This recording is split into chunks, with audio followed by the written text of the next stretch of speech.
Hey everyone, I am here at the stadium. I'm about to have a meeting, and I thought what I'd do is I'd just take a second to share a little bit about my adventure at Gordon Conwell.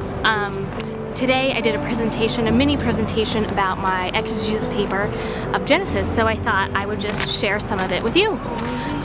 So I'll go ahead and I'll do that amidst our lovely backdrop. So in the United States and in other parts of the world, we are largely defined by our vocation and its associated power, its influence, and all that comes along with that. That's why we often know Americans are known to be overworked and why they're often seeking higher promotions, salaries, and most of us are constantly striving to become something or someone that that's greater than us. And then we usually concoct a plan to attain that. Let's call that Plan A. See, in Genesis 15 through 20, Jacob's 12 sons, Joseph and the 11 brothers, they all too wanted to be the most important. They wanted to be the most prominent, the most wealthy, the most influential out of anyone that they knew. Does that sound like anyone that you know? Does that strike a chord at all inside your heart? See, the brothers each had their own plan to make this happen, and nothing wasn't on the table. They tried killing Joseph. We know that he was sent to Egypt, that he was enslaved, that he was imprisoned. See, when they got rid of Joseph, they thought that they had Plan A in the bag. But soon they found out that they actually had achieved the very opposite of their father's favor. In a completely shamed and humiliated state, they found themselves not on Plan B, C, D, or E, but on Plan F. They had completely and utterly failed at becoming important. Many other crazy things happened, including a famine. The despondent brothers end up being reunited with Joseph when he had risen to power over the only food left in the land. Though the brothers didn't recognize him, Joseph revealed himself to them through weeping that could be heard throughout the kingdom. Holy crap. If the brothers thought at that point that they were futile, while lying and even trying to manipulate the situation even further, they tried to save their sorry Plan F of a life. Plan F was apparently better than Plan Dead.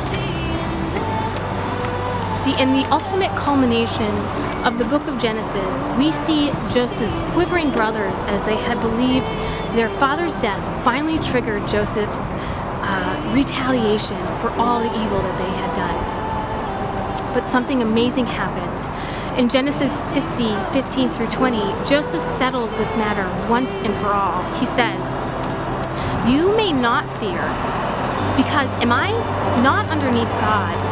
Now you devised upon me evil. God, he devised it for good, in order to make this day many people to live." With this statement, Joseph not only forgives his brother, but he reaches all the way back to their original Plan A. He reminded them of their greatest desire to be the most important, the most significant, the most powerful. Through this statement, Joseph not only releases his brothers from all their transgressions against him, but he reaches down into the depths of his brothers' dignity-less soul, and he lifts them not only to a level of prominence that they originally desired, but he brings them to an entirely different level, one that is so prominent, so important, so powerful, that it is beyond human, it is divine. Joseph tells them, no, you guys are getting it all wrong. It's actually through your Plan B, C, D, E, and F that God actually accomplished his work. The Hebrew in verse 20 uses the same verb, hashav, to overlay the devising of the brothers' evil with the devising of God to accomplish his plans. See, we see Joseph was telling his brothers that they could be no more important, no more prominent. There's nothing more prominent to wish for. They were actually the most important because they had been used by the divine for the divine. And think about this, even more so, God made the brothers so important that here we are, we can hold God's word, and in it, it details the brothers' names, pieces of their lives, and the account of how God used them to accomplish His will.